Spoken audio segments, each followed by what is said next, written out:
This is the second time that I've won a DeVos Award. The first time was for a piece called Valuing Timeliness in Global Supply Chains, which was sort of about trying to understand exactly how much firms are willing to pay to get their products from one part of the supply chain to the next in a timely fashion. That's been pretty successful by the way academics measure this with journal publications. It's also been picked up a lot in the policy sphere. So the Department of Homeland Security has used the work to measure the costs of new cargo screening procedures, trying to understand how much slowing cargo down at ports, how costly that will be for manufacturing firms in the U.S. And I just found out last week that the U.S. Trade Representative's Office is using it as part of negotiations with the World Trade Organization to try and get developing countries to improve trade facilitation, improve their logistics performance in order to ease world trade. So, the broad sense is that these awards are really kind of instrumental to stuff that's of interest, not just to academics, but I think to firms and to policymakers. Okay, so with that all out of the way, here's the motivating picture for the talk. Third quarter 2008, we slip into recession. At the same time, there's an unprecedented collapse in world trade. So trade dropped about 36% in 1 year. Relative to trend growth, it dropped about 58%. Now, it's been an unprecedented collapse on at least 3 dimensions. The first is it's worldwide. This is not just a U.S. phenomenon. Basically, every single country in the world economy saw similar degrees of decline. The second is the drop is significantly faster than the drop in incomes. And then the third is it's been faster and deeper than any previous recession, including the Great Depression. All right, so there's something very unique that has happened with this latest recession in terms of its effect on trade patterns. Now, what are the possible causes? I think people have talked about 3 basic things. The most simple one is it's just a fall in durable goods orders. So in recessions, people, you see people holding off on purchases of new refrigerators and new cars. That falls much more rapidly than income does because people are waiting on those purchases. Durable goods are a big share of world trade, so that's a possible explanation. The second is just there's been a big contraction in financing available for trading firms. We have some pretty good data that suggests firms engaged in global trade are a lot more and more intensively rely on external finance than do other firms, and so that contraction is has been a more significant impediment to those sorts of firms. The thing that I'm interested in, so these are not mutually exclusive explanations. What I'm interested in is the effect of global supply chains and how they've interacted with this trade collapse. So there are 2 basic channels through which this could happen. The first one, which is pretty simple, is just a magnification effect. So if you split production up over multiple stages across the globe, trade gets counted multiple times, right? So if I ship parts to Japan, it's counted once. If they add some value add and ship it to China, it's counted again. China assembles those goods, sends them back to the U.S. It's counted a 3rd time. So you get a kind of magnification effect in trade volumes. I'm more interested in an argument related to the complexity of supply chains. All right? And this argument goes back to a story that originated with Blanchard and Kramer that came out of the space shuttle disaster. So the Challenger Commission, after the space shuttle blew up in 1986, went through and it finally managed to pin the catastrophic collapse on the failure of some very inexpensive rubber O-rings that separated the booster stages. And on that basis, they developed this kind of theory about production in which the quality of the output depends on the weakest link in some sense. Right? They then applied that to understanding the collapse of the Soviet Union. So if you look at what happened in the Soviet Union after the fall of the Berlin Wall, what you see is a decline in output which was staggering. So something like a 60% decline in output over the span of a year or 2. Right? What they showed was it's not just the fact that output declined, but it declined in a particular way. So they measured the complexity of supply chains basically on the basis of how many different inputs had to go into each good. And what they found was the more complex the goods were, the more the disruption after the fall of the Soviet Union, the more disruptive it was to that process. And so on that basis, so they had a pretty good explanation for why the collapse happened and how it was distributed across industries. And what that sort of points to is this possibility that complex supply chains can be more vulnerable to supply disruption. All right. Now, what that sort of suggests at the macro, it's not just that, if you think about this from an individual firm perspective and you have a single supplier of a key part and something happens to them, let's say they've been relying on credit from a local bank, that bank goes under, they can't get export financing, and they run into trouble, that's a problem for everybody downstream for them. But it goes beyond just a statement about individual firms, and to the extent that this becomes systemic, it's an effect that can reverberate all the way through the macroeconomy. And so what this paper is really about is the following kind of fundamental question, and that is, global supply chains lead to all sorts of efficiencies for us. Are they also implicated in the magnification of economic collapse when things sort of are getting out of disjoint? Okay, so that's what we're interested in. Now, we'd like to be able to do that, I should say, for the current collapse. So we're now, if we go back a few slides, you can see we're sort of, by the first quarter of 2010, we're back to the levels of trade we had in 2007, but we're still way, way below trend growth. All right. It's too early to get the full diagnosis on what happened. We just don't have the data yet. And so what we're going to do in this particular paper is use the East Asian crisis from the late 1990s as a kind of laboratory for understanding the current trade collapse. All right. So the first point about the Asian crisis was that, like the events over the last 2 years, Asia suffered a major trade collapse. So here's the picture for the Asian crisis. And you can see, so the red line is the world outside of Asia, and the blue line is just the Asian countries. So you can see this very sharp drop in trade that happened.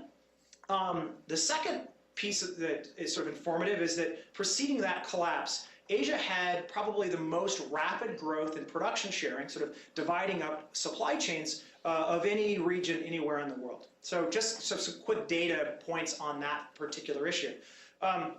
I've done some previous work trying to understand what drives trade growth and how important global supply chains are to that process. And the calculations that I've done from that kind of point to the following facts. So since 1970, about a third of world trade growth is coming from these global production networks. But if you go to Asia, it's much more pronounced. So Taiwan and Malaysia, which are big sort of parts assemblers, that's about 2/3 of their growth has been global supply chain stuff.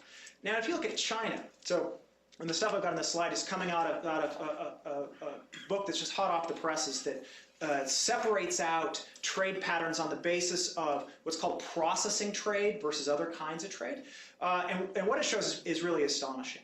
So since 1992, China's had about a 10-fold growth in exports, but the vast majority of that growth is not in Happy Meal toys and consumer goods, it's machinery and electronics. All right? And in fact, this is something that's been very puzzling to economists who study this. China looks like it has been extraordinarily successful at moving into production that is far more sophisticated than what you would expect given its level of development. Well, this processing trade data sort of breaks this out and makes clear what's going on. So you've got something like 37-fold growth in machinery and electronics exports.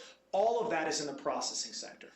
Almost all of it consists of assembling sophisticated parts and components produced elsewhere, and then you put together some local labor value added. Okay? Moreover, that sector of the Chinese economy is completely dominated by foreign-owned enterprises. All right? So what's interesting about that data is you can sort of see over the last 20 years just this extraordinarily rapid growth in processing trade and the sort of penetration of global supply chains into China. All right, so all of that sort of says, you look at this trade collapse and you wonder, well, there's a shock that hits Asia. Is it possible that this global supply chain and the rapid rise in it, the rapid rise in the sort of fragmentation of production is responsible for this collapse in Asia? And if it was, does that tell us something about what we're currently going through in the rest of the world? Okay, so a few more points about the Asian crisis. It bears really eerie similarities to the current crisis. Okay, so you have speculative bubbles that led to a financial crisis. The speculative bubble there had more to do with the banking, with the exchange rates, and a variety of things so it wasn't housing. Oops, what happened there? I just blanked it. Not, what do I do? Oh, there it is, got it. Okay, wasn't so much real estate, but there are other sort of speculative bubbles, and then it starts spilling over into the real economy, so there's some similarities there, but even more critically, I think, Asia recovered, right? So you can see in this picture, it wasn't a permanent collapse, it was something that lasted a few years, and then they're back on trend growth after that. So really understanding the Asian case is, I think, going to be very instructive for us here in the US. Okay. So how are we going to look at this?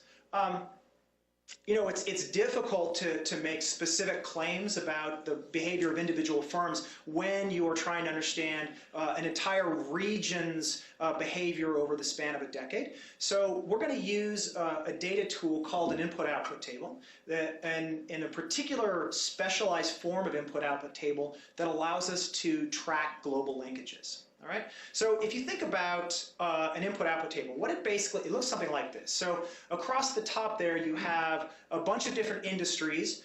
So the output of a bunch of different industries, and then running vertically, you have the inputs that those industries use. So automobiles, computers, aerospace, and so on the top, and their use of a bunch of different inputs running down. Okay, so something like this was used by Blanchard and Kramer in understanding the collapse of the Soviet Union. In particular, what they were interested in is if you look, you can sort of look down a column, so you can look at which inputs are used by a particular sector like automobiles. And what they were making a comparison of is how complex are the input purchases of automobiles on the one hand versus something like, I don't know, baby food manufacturers, right, which might have a much simpler input-output relationship.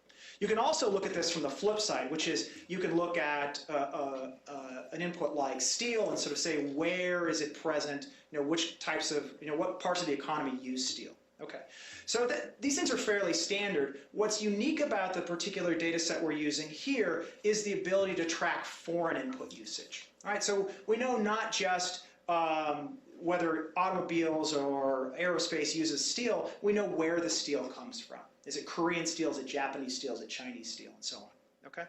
And what that allows us to do, the ability to identify the distinct input sources, is to try and understand complexity that operates on a different dimension, right? That is to say, not just complexity in terms of having lots and lots of inputs, but the ability to spread purchases over lots of different sources, okay? Now, why is that of interest?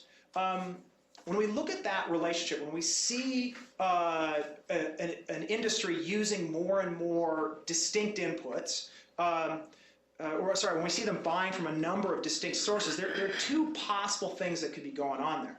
One is that they are buying a lot of differentiated inputs, right? That is to say, Korean steel and Japanese steel, that's a pretty broad aggregation. There could be a whole bunch of different inputs there. And so when you're buying from distinct sources, what that really means is you're buying different sorts of inputs, okay? But the other possibility is that, that what we're seeing is, in terms of spreading sources out, that we are in fact seeing a kind of diversification over suppliers. Okay, that what this sort of rise in complexity represents is not so much a whole bunch of different inputs, but the ability to buy from a bunch of different competing suppliers. And the same sort of thing on the sales side as well, because we can see not just what you're buying, we can see who those suppliers are selling to, and so you can also think about diversification on the sales side as well. Okay. All right. So what we're going to do, what I just want to show you just quickly here, is a couple of data displays which get at the evolution in complexity in Asia over the time period right before the collapse, and use that to provoke some questions. Okay. So our measure of complexity that we're going to use here is related to that Blanchard-Kramer story, where you measure how many distinct inputs you're buying, but we're also going to pay attention to how many different places you're buying them from. And there's a slightly more technical way to do it. It's called a Herfindahl index over the shares, but these are basically the same thing. Okay, so here's some facts. The first thing is, if you look at the number of inputs that go into any particular production process, that doesn't appear to be changing over a 20-year span in Asia. So it's not that individual firms are buying, they went from buying 5 inputs to buying 100 inputs. But what is changing is a really rapid rise in the number of sources that those inputs come from. So let me show you a picture. So the values on the vertical axis that's just an index number, so don't worry about the values there. But the kind of 3 things I want you to take from this graph. The first is that, so the blue line's Japan, the red line's Asia. I've got developed Asia in there in green, and then finally China's in there in purple. So what you see is an increase in this measure of complexity over time, but it's entirely spreading purchases out over more and more distinct sources of supply. The same thing, by the way, is going on in sales, right? A big explosion in the diversity of customers to whom these industries are selling to. The second thing to see from it is that there's a high degree of correlation with the level of development of the economy, all right? So more sophisticated economies, richer economies, Japan and the US have higher complexity than other countries do. And then rapidly growing economies, so China is getting relatively rich in this period, they're also rising in complexity. Now, let's contrast this picture with the 3 countries that were hardest hit by the Asian financial crisis. Indonesia, Thailand, and the Philippines, all right? So in all 3 of these countries, the level of complexity is far lower, and it had not been going up in advance of the crisis, all right? So, so just as a kind of starting point for thinking about this, if you thought that an increase in complexity was driving the collapse in these countries, it certainly doesn't appear to be the case, right? So, and in fact, what I think this points us in the direction of is the possibility that these economies here, that a lot of that complexity actually represents diversification as opposed to increasing specialization and vulnerability to shocks. Okay, so that's a kind of simple data display. So the last thing I want to talk to you about is what we're doing with this, and I'll just kind of give you the overview rather than getting into a whole bunch of technical details. Just kind of give you the sense of it. All right. So the question I started off with is: does the rise in foreign production sharing, increasing fragmentation of global supply chains, mean that those supply chains are a main cause of trade collapse? Or alternatively, does it mean that rising complexity just reflects diversification, right? So what we're doing is we're kind of modeling, okay, so we started with the macro data. We're going to come back down to the decisions of individual firms, the desirability of sort of spreading purchases versus you can think about a trade-off between finding one input supplier that is the single best supplier, but then being at risk of some kind of disruption to that supplier as a function of events outside of that firm's control, macroeconomic shocks, financial collapse, and so on. And then think about how the choices of individual firms will look different in a relatively stable, sophisticated economy like the US compared to an economy like, say, Indonesia, for example. And then on that basis, think about how those sort of diversification or specialization strategies give rise to these aggregate levels of complexity, and then how that kind of will interact with shocks once they happen. So that's the first component to this. The second piece, so that's all about what happens to a downstream firm when there's a shock upstream, when their suppliers get hit with some adverse event and can't deliver the goods or can't deliver goods of sufficient quality. But the same thing can work in the other direction, right? You can think about what happens to the upstream firms when demand collapses downstream. And what these tables allow us to do is to track in a very specific way where the demand shocks are happening. All right. So in particular, if you go back to this picture right here, because we're able to figure out who's buying what from whom in these very specific ways, and we have a lot of information about the shocks which are hitting particular downstream sectors, right? So we know the degree to which the auto sector in the US was hit compared to, say, the Japanese auto sector or compared to Korean steel or something like that. And then we can track backwards through these linkages to try and understand how much the interconnectedness of these supply chains leads to growing synchronization of business cycles, right? That essentially creates a situation in which a shock one place in the world magnifies business cycle shocks everywhere else in the world. Okay? So that's basically where we're going with this. We don't have firm answers on the last 2 points yet, but that's where we're heading. So I'll stop there and see if there are any questions. Thanks, Jim. Any questions?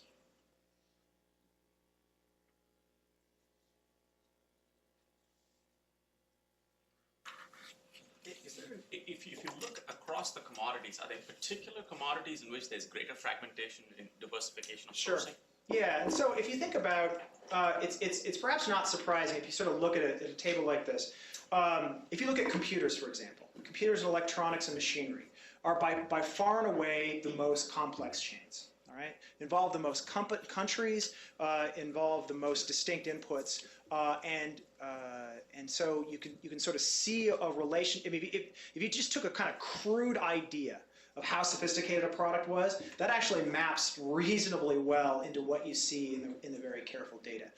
Simple agricultural production, very simple supply chains. Okay, but electronics and machinery appear to be the main place. Not? Thank you very much. Thanks.